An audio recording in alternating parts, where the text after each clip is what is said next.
자, 시장의 주요 인수 분석하고 전략까지 세워보는 시간 준비했습니다. GFM 투자연구소 이진우 소장과 함께합니다. 안녕하세요. 네, 안녕하세요.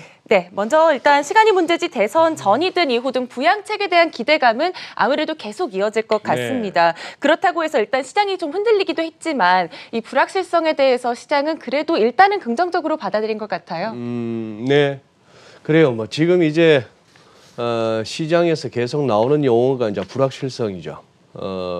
제로 헤지에서 아주 뭐 재밌는 그 그래픽 하나 있어가지고 가져와 봤는데 이런 모습입니다.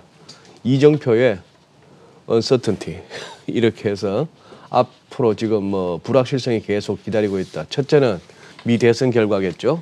두 번째는 지금 이제 어느 정도 낸시 펠로시 하원 의장 입에서 거의 건접했다 쪽으로 표현까지 나왔는데 재정 부양책 거기에 대한 불확실성은 합의는 되더라도 대선 전에 그러면 돈이 이제 풀릴 것인가 하는 거하고 실제 대선 이후에 가서도 지금 선거 이전에 말하는 민주당의 2.2조 달러에 달하는 그 정도가 선거 이후에도 과연 뭐 여전히 유효한 숫자인가 이런 부분들 그런 것들이죠. 자, 여기 이제 시장 한번 살펴보시면은요. 느낌상으로는 지금 많이들 좀 이렇게 흔들린다고 하는데 실제 우리가 그렇게까지 뭐 불안해할 만한가 하는 부분 한번 살펴보시면은 나스닥 이렇습니다. 나스닥이 지금 한번 연초 이후로 보시면은 28%나 올랐습니다. 뭐 이만한 시장 드물죠. 자, 특히 3월 저점 이후 3월에는 6,631포인트였는데 저점이요. 3월 저점 이후로는 나스닥 73.5%나 올랐고요. 10월 들어서도 뭐 오르네 마네 불확실성 하지만도 10월 들어서도 지금 3% 올랐습니다.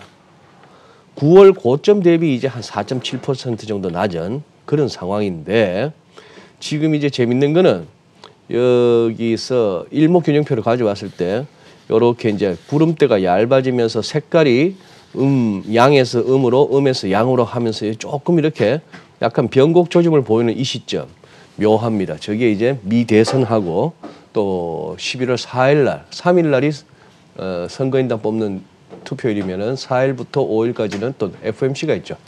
이때를 보고 시장이 좀 방향성을 잡겠다 하는 건데 아마 이 선이 깨지지 않는다면은 이 우상향하고 있는 3월 저점 이후에 이 추세선이 깨지지 않는다면 뭐 미증시 그럭저럭 버틸 수도 있겠다 하는 생각을 해보고요. 나스닥하고 다우는 또 전혀 조금 모양새가 좀 다릅니다. 보시다시피 좀 전에 나스닥은 이때 코로나 이전 레벨 대비 너무 올라와 있죠, 지금. 그런 상황이고 다우는 아직 코로나 이전 고점을 회복 못한 상황입니다. 아직까지 연초 금년 들어서 다우는 마이너스 0.6%, 3월 저점 이후로는 55% 이상 올랐습니다만 10월 들어서도 플러스예요. 2.1%. 이제 9월 고점 대비 마이너스 2.9%. 그럼 유럽 한번 살짝 보면은 대표 지수 뭐 유로스톡스 600이 더 낫겠습니다만 50 한번 보시면은 여기가 이제 조금 우리가 생각하기에 뭐 이 정도가 어떻게 보면 가장 리즈너블한 그림 아닌가 싶은데요. 코로나 이후로 이렇게 쿵 무너졌다가 지금 이제 절반 정도 회복한 다음에 약간 지지부진한 모습입니다. 금년 들어서 마이너스 15.36%. 유럽이 상대적으로 안 좋다는 걸 느낄 수가 있겠습니다. 물론 3월 저점 대비로는 37% 이상 올랐습니다만 뭐 다른 데 비해서 좀 부진하죠. 10월 들어서도 마이너스 0.7%, 이때 7월 고점 대비 한 8% 정도 낮아져 있는. 근데 지금 이제 유럽은 워낙에 코로나가 지금 이제 극성을 부려서 그런지는 몰라도 조금 기술적으로는 좀 위태위태한 상황까지 와 있습니다. 이 선을 물고 약간 내려가는 그런 국면이고 같은 상황으로 우리 코스피 살펴보신다면은 금년 들어서 7.2% 상승, 3월 저점 이후 63%, 그리고 10월 들어서도 오르네 내리네 어쩌고 해도 그래도 1.2% 오르고 있는 중이고요. 다만 이제 8월 고점 대비 한 4% 정도 낮아져 있습니다. 문제는 이 정도밖에 고점 대비 4.2% 정도밖에 내려지지 않은 상황인데도 불구하고 주변에서 이렇게 갑자기 이렇게 지난 3월부터 여름까지는 못 들어보던 주변에서 조금 힘들어하는 소리가 들린다는 것은 이 지수의 고점 대비 낙폭이 4%에 불과한데도 불구하고 뭐 이런저런 종목들을 언급하면서 이거 어떻게 해야 되나요? 이거 네. 손절해야 되나요? 이런 소리들이 벌써 나오는 거는 조금 뭐랄까 이 전반적인 흐름에 비해서 이 정도 가지고 좀 벌써 이렇게 물린 쪽에서 좀 힘들어하는 소리가 나온다는 것은 좀 의외입니다. 대주주도 양도세 관련해서 그런 것 얘기가 같아요. 나오고 있잖아요. 예, 맞아요. 그게 어떻게 보면 지금 최근 들어서 우리 지수가 딴 데 비해서 조금 상대적으로 부진한 거에 역할을 하는 것 같아요. 이것도 코스닥도 보시면은 코스닥이 지금 그동안에 우선 보세요. 코스피하고 상대적으로 어떻습니까? 금년 들어서 코스피 7.2% 올랐는데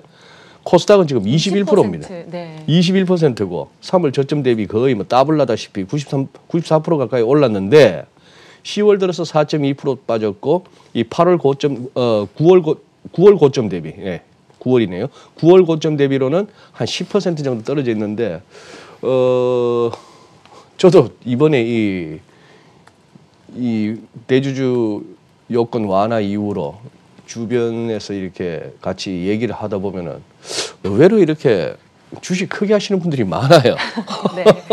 혼자서 그냥 뭐 가족들 따질 것도 없이 내가 혼자 들고 있는 종목만 해도 뭐 3억 넘는 거 좀 한두 개 됩니다 하는 사람들이 꽤나 많습니다.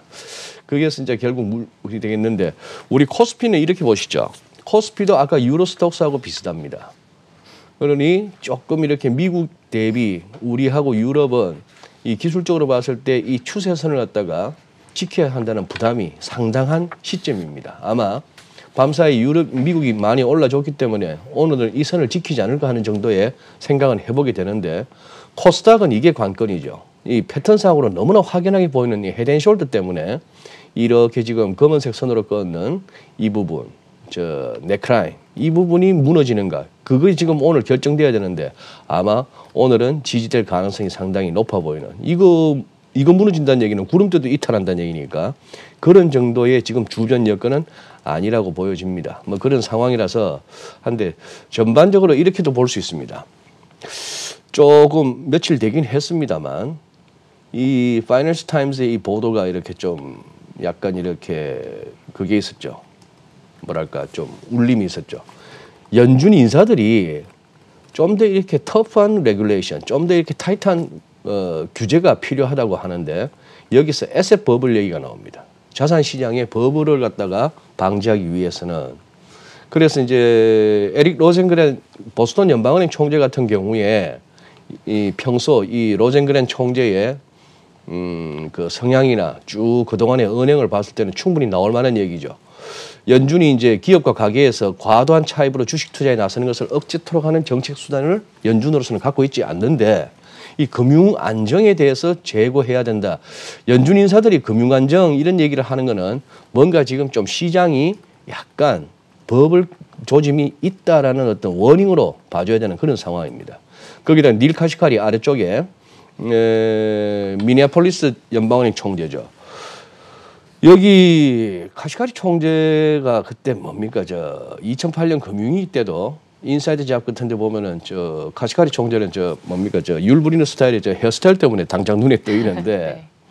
그때 이렇게 타프 TARP라고 해서 한 7천억 달러에 달하는 월가 은행들 구제해주는 거기에 상당히 역할을 했습니다. 역할을 해서 그 영화 내에서는 좀 뭡니까 월가만 살리는 도덕적 해이에 선봉에 섰던 사람으로 이렇게 좀 묘사되기도 했는데 그래서 그런지 몰라도 통화 정책에 있어서는 굉장히 뭐 완화적인 비둘기파적인 그런 어떤 입장을 갖다가 계속 유지해오는 사람입니다만 카시카리 총재는 또 은행에 대한 규제에 대해서는 또 완강한 사람이에요. 근데 이런 레토릭이 재밌습니다. 최선의 정책 해법이 무엇인지는 모르지만 지금 상태를 지속해서는 안 된다는 것은 알고 있다. 위험이 닥치면 모두가 곧바로 도망가고 연준은 그 시장을 구제해야 하는데 이는 좀 미친 짓이다라는 표현까지 썼는데 두 가지로 해석할 수 있습니다.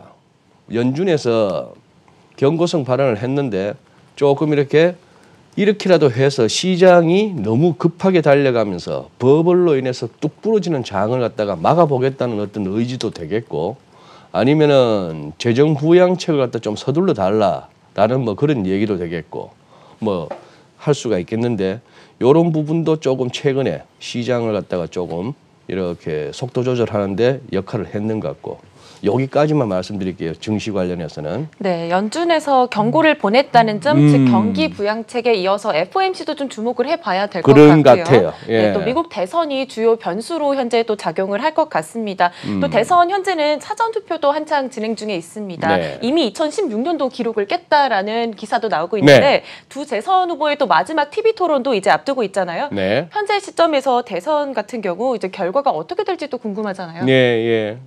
그래요. 지금 이제 대선 이렇잖아요. 뭐 이제 미국의 주류 언론들의 그 판세 분석을 갖다가 우리 국내도 이렇게 끌고 와서 보도를 합니다만 지금 이런 도표를 볼 것 같으면 뭐 게임 끝난 것 같습니다. 대통령 쪽은 백악관 주인은 거의 뭐 바이든으로 정해진 것처럼 보이는데 네. 이제 여기서 더 중요한 건 이제 시장이 더 신경 쓰는 거는 현재 지금 다수당으로 되어 있는 상원을 갖다가 이번에 민주당이 가져갈 수 있을까 그 부분이에요.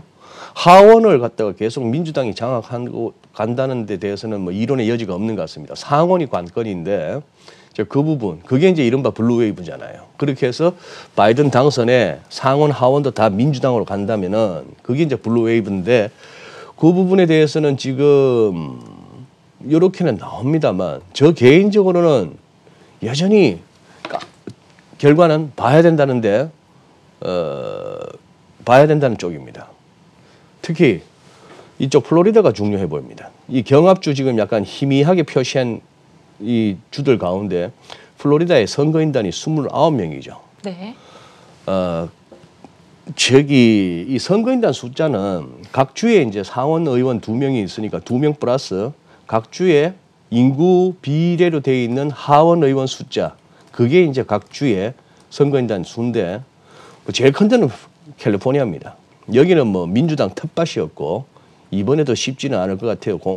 트럼프 대통령이 뺏어오기는 여기가 이제 사전 투표 내지는 우편 투표 했는 것 같다가 당일 도착분까지만 우편 투표 당일 도착분까지만 이제 개표한다고 했으니까 생각보다는 만약에 플로리다를 갖다가 트럼프 대통령이 가져온다면은 이건 또 얘기가 좀 달라집니다.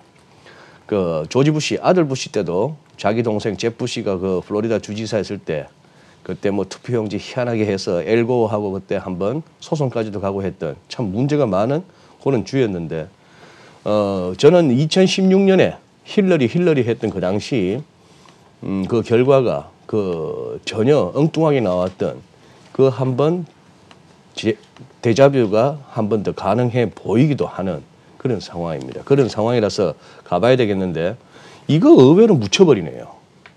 이 헌트 바이든 사건 네. 말입니다. 노트북 사건이죠. 예, 예.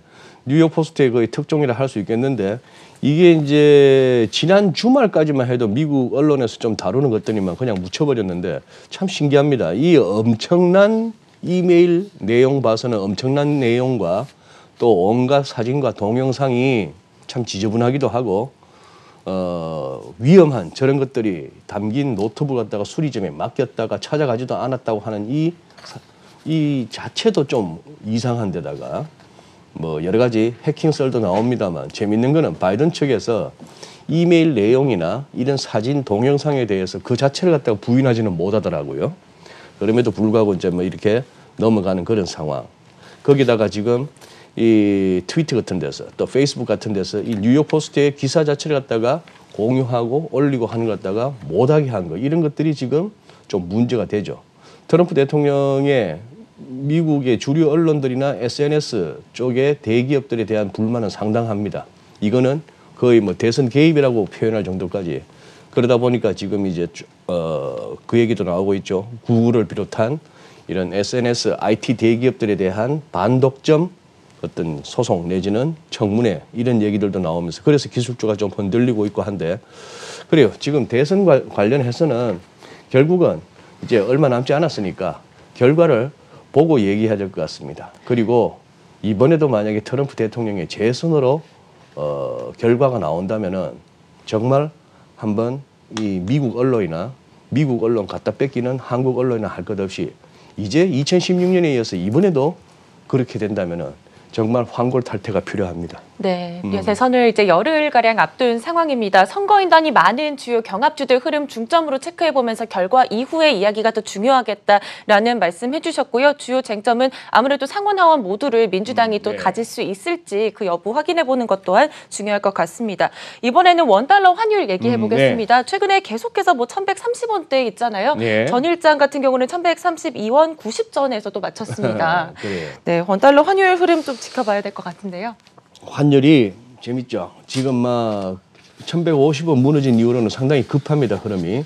일간 차트 한번 보시면은 그만하게 하다가 이렇게 되는데, 자, 요거 조금 확대해 볼까요? 확대해 보시면은 여기서 이 1180원 무너진 게 컸습니다. 여기 오래 머물렀잖아요. 1180원이라는 레벨을 갖다가 오래 지켰고 80원이 깨지면 1150원이다 하는 것은 어느 정도 시장에서 뭐 누구나 생각할 만한 레벨이었는데 쉽게 와버렸어요. 1150원 쉽게 왔는데 1150원 내지는 1140원 요 구간은 지켜지겠거니 했는데 이 부분도 이번에 그냥 밀렸습니다. 자, 여기서 그동안에 거래 참 잘 없던 이 서울 외환시장에서 1180원 붕괴 이후로는 지금 꽤나 활발한 거래도 이루어지고 있는데 특히 어제가 재밌었습니다. 홍남기 부총리의 무슨 뭐 외화자금 과장도 아니고 국제금융국장도 아니고 부총리의 구두 개입성 발언에도 불구하고 일시적인 급반등 이후에 그냥 그 뒷심이 없었다는 것은 시장이 그 정도 가지고는 안 된다 하는, 그 정도의 구두 개입 갖고는 안 된다는 그런 정도의 수급 상황인데, 이 기술적 보조 지표를 본다 하더라도 여기서 얼추 얼만큼은 왔다는 생각이 듭니다. 그리고 지금 이제 달러원 환율은 이 두 가지죠. 먼저 위안부터 먼저 보시면은 왜 위안을 보셔야 되느냐?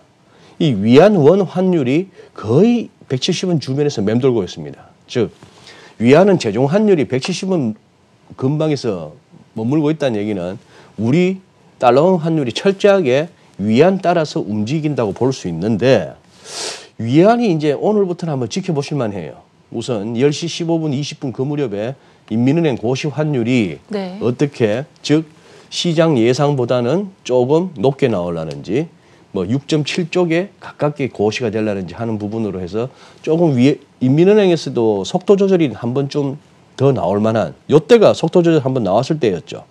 그때 10월 9일 날 국경절 이후에 한꺼번에 반영하면서 굉장히 많이 위안이 강해지고 나서 토요일 날 내놓았던 어떤 외환거래 준비금 예치하던 거 폐지하는 그걸로 인해서 조금 위안 숏을 갖다가 방지하던 그 규제를 없애면서 약간 의지 표명했으나 계속 흘러내렸는데, 이런 상황. 또 하나 위안이 그러니 시장에서는 6.55 뭐 이런 얘기도 합니다만 조금 이렇게 한번 위안을 한번 살펴보실 때가 됐다는 거고, 그리고 유로도 1.2가 이제 머지않았습니다. 지금 1.2가 머지않았는데 1.2는 22에서 안 돼요 이 선언 하면서 한번 이렇게 잡아줬던 레벨이기 때문에 이번에도 22쪽에서 조금 더 유로 강세에 대한 불편함을 표출할 수 있을 것인지, 거기에 따라서 우리 환율도 이제 방향을 같이 위안 돌고 뭐 달러 인덱스 돌고 하면은